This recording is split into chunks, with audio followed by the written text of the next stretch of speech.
What's up, guys? Welcome back to the Saving Men's Lives Network. As recently as a couple of days ago, the topic of protection for black women here in the West has been all over the place, mostly because of a loudmouth Somali feminist who got smacked upside the head with a brick for running off at the mouth a little too slick. And it got everywhere because it satisfied for a great many of them their confirmation bias against black men in general. It set off alarm bells in their heads because they've been trained to be the worst enemy we've ever had in most cases. So I want to touch on we're going to basically unpack the pathology of what Western feminism has done to them, the depths of their entitlement, and you know what? There just might be a glimmer of hope among them. There might be just enough of them who haven't fully succumbed to the brain virus to give you relationship guys a little hope for the future. And or those of you guys who can't get passports because you got some issues that prevent that as your option. So without further ado, roll the clip. So let me clarify this. Are y'all telling us that if you are not related to us, if you are not dating us, if you're not having some sort of physical relationship to us, if you don't find us attractive, if you don't find us polite enough, kind enough, quiet enough, that our lives are not worth protecting? Is that what you're telling us? Is that the precedent you're setting? Yes. The same way women will say, you're not my family, you're not someone I'm romantically involved with, you're not tall enough, handsome enough, rich enough, smart enough. I don't owe you a smile. I don't owe you words of encouragement. I don't owe you respect. I don't owe you any kind of gratitude. Men will hold the doors open for women and they won't even say thank you because I don't know you. The same way when you see a man down on his luck, you judge and laugh instead of offering him words of encouragement, speaking life into him. Why should I do that? That's a stranger. Things that don't cost you anything. Right. You will not give to a man that you don't know, you don't want. But y'all expect these men who don't know you, don't owe you anything, and they have their own families at home that they need to get back to. Y'all expect those men to lay their life on the line for you when y'all can't even give them a hi, smile, or a thank you. Oh, okay. Shout out to our sister with the hot librarian glasses on because she nailed it right on the head. See, most women don't understand the true danger of the world because other men they have contempt for, men they have no use for because they're invisible to them, because most men are a part of the 95% of men that most women don't even see because they don't see them. They don't understand the safety of the still yet dangerous world we live in that other men they don't want and have no use for, and the safety that they bring to them.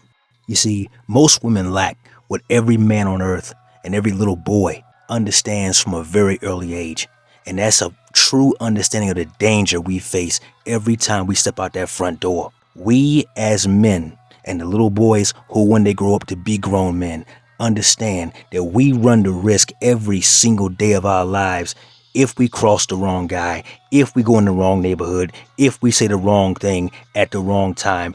We run the risk of coming up against any one of or all of the 6 B's of hand-to-hand combat. That's blows, blades, bullets, baseball bats, bricks, and the breakers of will, which all include mace, pepper spray, stun guns, tasers, and dirt thrown in our eyes. At any given time, anytime someone brings the fight to us, because a lot of times most guys are peaceful. They mind their business, they're not bothering nobody. But that's no guarantee that others are gonna mind that other man's sovereignty. This is why every man should be dangerous.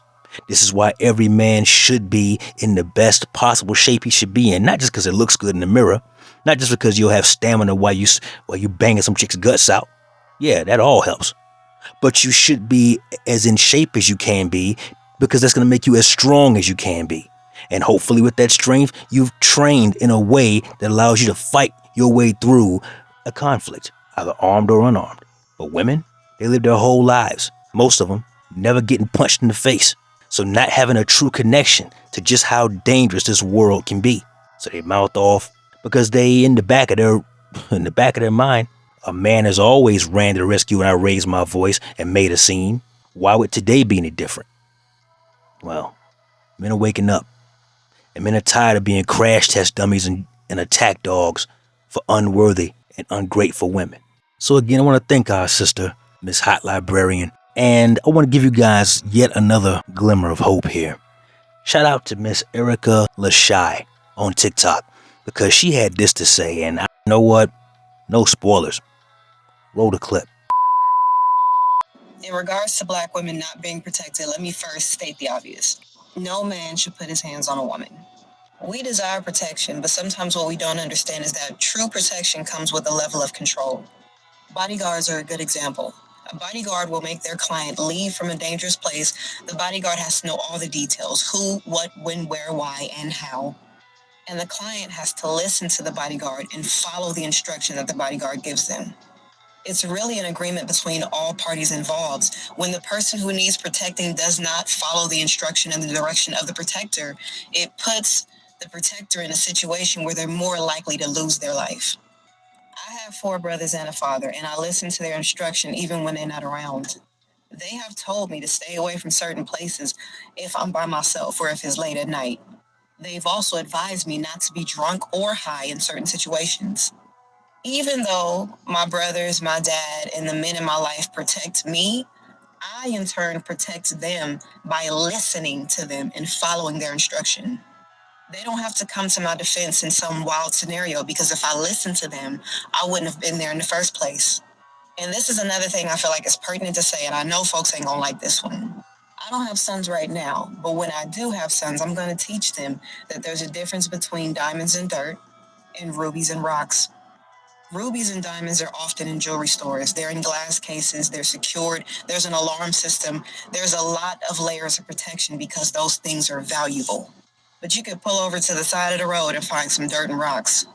Expecting a man to risk his well-being, his future, and his life on someone who does not see value in themselves or the man is asinine. That's a very asinine thing to ask. All I'm saying is protection comes with a little bit of sacrifice. It comes with a little bit of control. And me personally, I feel that what I have to sacrifice and the amount of control I have to give up is 100% worth it to receive the protection that I've been getting my whole life. Ooh, you better preach, sister. See, this is what I'm talking about, fellas. A beautiful black woman speaking like an intelligent human being, raised up and surrounded by substantially masculine men who instilled within her early in life enough where it could stick the understanding of the trade-off between protection and correction. Because these men, her father and her brothers, all understand that responsibility without authority over that which you're being held responsible is slavery. They understood that, and they instilled that in her.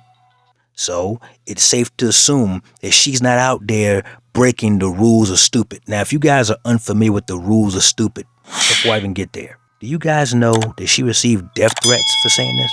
Oh yeah.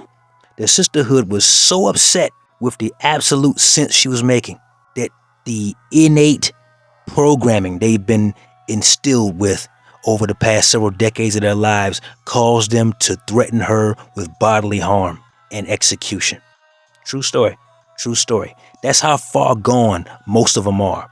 That's how entirely useless most of them have become. But again, her father and her brothers instilled within her what, and shout out to John Correa over at Active Self-Protection. He's the first person I heard explain it this way. I'm gonna let him cook, because this is what she understands that every man in America, Canada, the UK, and every other Western country wishes all women understood. Shout out to John Correa. Roll the clip. Number one, the rules of stupid exist everywhere, right? We know them. We call them Farnham's Law, as amended. And that is, do not go stupid places with stupid people at stupid times and do stupid things. Do not go stupid places with stupid people at stupid times and do stupid things. Boom. Straight to the point. Concise and beautiful. What would the world look like, fellas, if women would follow instructions and not go stupid places with their stupid friends to go do stupid things?